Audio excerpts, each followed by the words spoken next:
Sheets of rain lash against Singapore as powerful winds tear across the island nation. Above the chaos, dozens of airliners circle restlessly, desperate for a safe window to land. Among them is Singapore Airlines Flight 319, a Boeing 777 carrying 280 souls after a long journey from London. But time is slipping, awaits fuel reserves are running thin. With each passing minute, as the storm intensifies, the pilot's choices vanish one by one. Can they make it safely to an airport? Or will their tanks run dry before they find solid ground?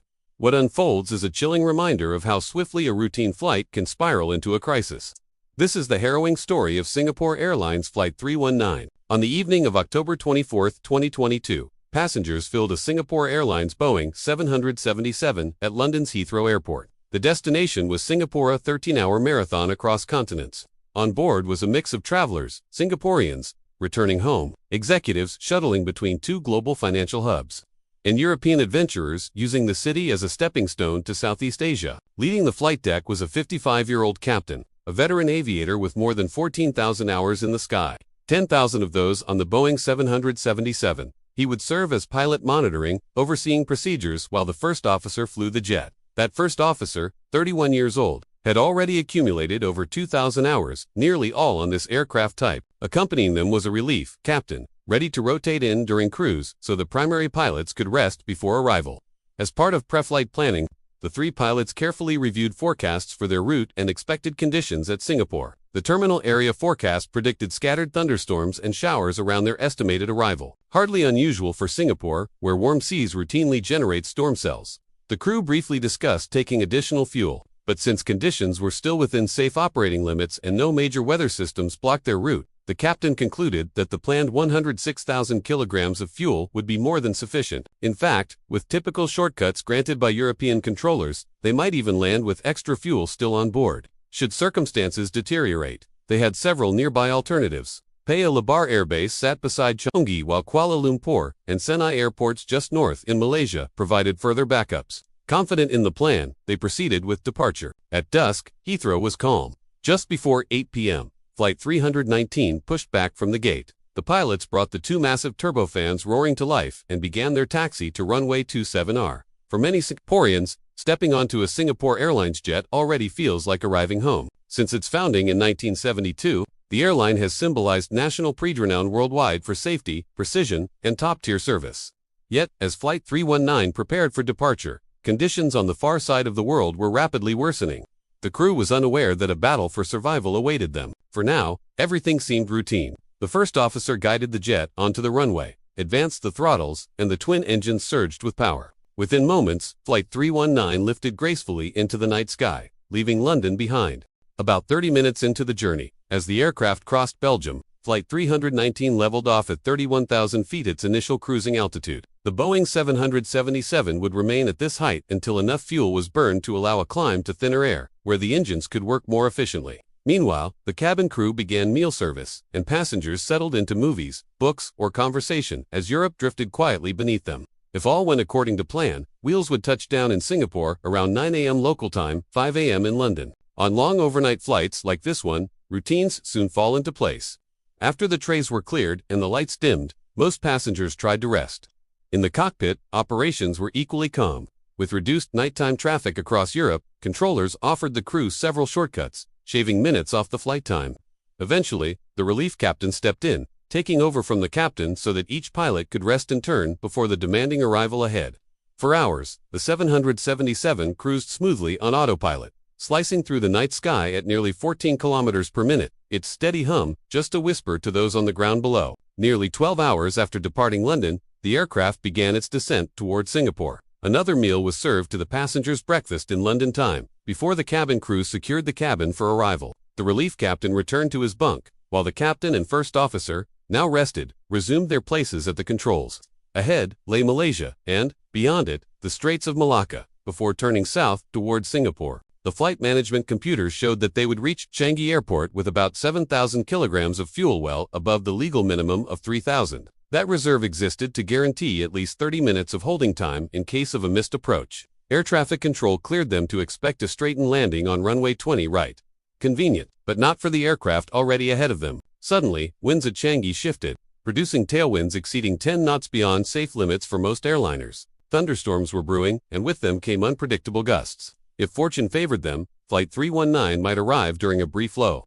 But controllers, wary of safety, instructed the aircraft to enter a holding pattern over a waypoint called Paspu, 40 miles north of the airport. The first officer keyed this into the flight computer, and the descent continued. By 4:05 a.m., the 777 was circling at PASPU, using the weather radar in the nose. The captain scanned the skies. Heavy rainfall pounded Singapore, but more troubling was the picture at their alternates. Paya Lebar and Senai were also engulfed in storms, stripping away valuable backup options. The only promising report came from Batam, an Indonesian island just south of Singapore, where conditions appeared lighter.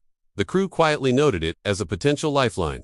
Then, more bad news. Winds at Singapore veered again, forcing arrivals to switch from runway 20 right to its opposite, runway 02 left. That meant extra flying time for aircraft like Flight 319 approaching from the north. The pilots reprogrammed their flight computers accordingly and followed radar vectors from controllers. By now, passengers were buckled in, and the crew prepared the aircraft for approach. It would be no easy arrival. Heavy rain reduced visibility to just 2 nautical miles, and within minutes that dropped to a mere 500 meters. Still technically flyable, but far from comfortable. As the approach checklist was completed, controllers reported yet another shift in winds. Tailwinds once again exceeded safe limits, forcing preceding aircraft to abort their landings. Controllers then made the call. All inbound flights to Singapore were suspended until further notice. Flight 319 was instructed to proceed to another waypoint Samco and hold. The expected delay was 5 minutes, but at their current altitude, the 777 was consuming fuel quickly. The captain informed controllers that they could tolerate just one loop in the hold before diverting.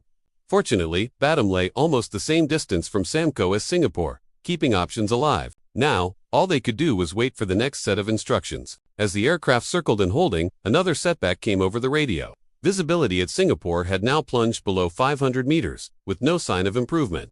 Controllers, aware of Flight 319's dwindling fuel, contacted their counterparts in Indonesia to advise that the aircraft might need to divert to Batam. Still, the pilots were reluctant to give up on their destination. Singapore was where their passengers expected to land, and there was always a chance the weather might clear. But every extra lap in the hold meant one less attempt at an approach. In conditions like these, a single attempt might not be enough. The earlier choice not to load additional fuel in London was now beginning to cast a long shadow over the flight. Approaching Samco again, the captain reminded controllers that they would have to divert after this circuit. Instead of clearing them toward Singapore or Batam, the controller instructed them southbound, taking them away from both airports. The puzzled captain queried why they were being vectored off course. The response was blunt. Singapore remained closed, and Batam had yet to formally approve their arrival. The flight was caught in limbo. The captain proposed a compromise. Rather than flying further away, they could simply orbit above Samcoa's continuous 360-degree circle, buying a few more minutes in case conditions improved. The request was granted, but the reprieve didn't last. Before even completing the maneuver, the fuel gauges told a grim truth. They were about to dip into the legally protected final reserve. There was no longer a choice.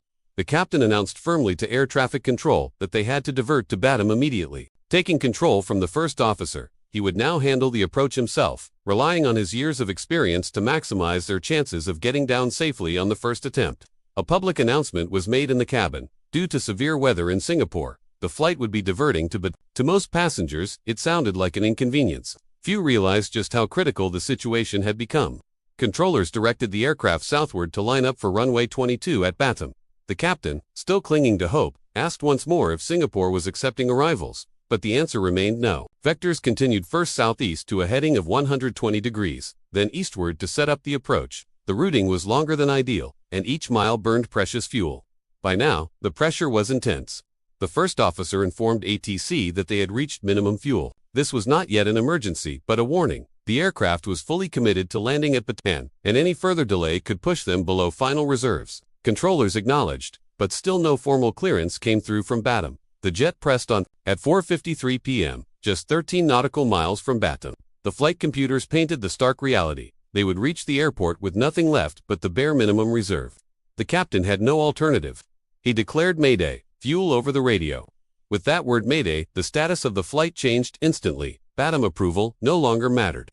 Emergency priority was now theirs. Controllers vectored them north toward the field and handed them off to the local tower. As the captain flew, the first officer rapidly reviewed the approach charts. There was a complication. Runway 22, the one in use, lacked a precision ILS system. Unlike runway 04, which offered full lateral and vertical guidance via radio beams, runway 22 had only a VOR approach providing horizontal alignment but no vertical path. It would demand greater skill, especially under these storm-laden skies. At last, Flight 319 broke through the clouds, and the pilots were confronted with a chilling reality. The aircraft was sitting far too high and shifted left of the runway's centerline. In ordinary circumstances, this would mean executing another go-around. But tonight, fuel wasn't just low, it was nearly gone. A safe diversion was impossible. They had no option but to somehow force the plane onto the runway. The captain pitched the nose downward, doubling the normal rate of descent close to 1,400 feet per minute. Passengers felt themselves rise slightly in their seats, as gravity seemed to slip away. Then came a sharp left bank as the captain wrestled the massive jet to align with the strip of concrete below. This was no textbook approach. This was pure survival.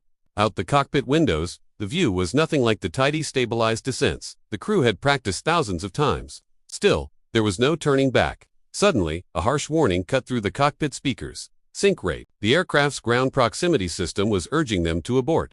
The captain's mind raced fallow training and pull away, or gamble everything on this unstable landing. At barely 200 feet above the ground, instinct and discipline won. He pushed the throttles to maximum, raised the nose, and began yet another climb. For the third time that afternoon, the jet clawed its way into the stormy sky above Batum. The aircraft, now more than 100 tons lighter than at takeoff, shuddered as rain pounded its wings. Behind the cockpit door, panic spread among the passengers. Why couldn't their pilots land? Was something wrong with the aircraft itself? The crew knew the grim truth: 3 failed landing attempts, and no fuel left for another circuit to runway 04. Their engines could sputter and fail at any moment. Without thrust, they would lose most electrical and hydraulic systems and become little more than an enormous glider. The odds of guiding it safely back to pavement were nearly none. Determined not to let that happen, the captain chose a daring, almost unthinkable maneuver in a wide-body jet, a tight 180-degree teardrop turn. At 2,000 feet, he rolled the plane around, descending as his first officer dropped the landing gear and extended the flaps. This would be their last chance to put the Boeing on runway 22. The approach controller reported winds from the northwest at 15 knots in a strong crosswind, and a tailwind dangerously close to the aircraft's maximum limit. It wasn't ideal, it wasn't even recommended, but it was their only shot. As the aircraft rolled out of the turn, the runway came into view. The rules of stabilized approaches no longer mattered. What mattered was survival. With fuel fumes swirling in nearly dry tanks, there would be no fourth try. Either they landed now, or 280 people would face the unimaginable. The jet descended rapidly, buffeted by gusts as the captain fought to keep it aligned. Every second was tense. Finally, at 5:19 p.m., Flight 319 roared over the threshold of runway 22 and slammed onto the tarmac. Relief washed over the cockpit. They had made it. Against impossible odds, the plane rolled safely down the runway. Barely enough fuel remained to taxi to the gate. But all souls on board were alive. In the aftermath, Singapore Airlines took decisive steps. The carrier tightened its fuel and diversion policies, mandating earlier rerouting when weather updates were uncertain. Airport briefing documents were rewritten to ensure that details like autoland capability could never be overlooked again. Pilots were reminded to check charts themselves rather than rely solely on company notes.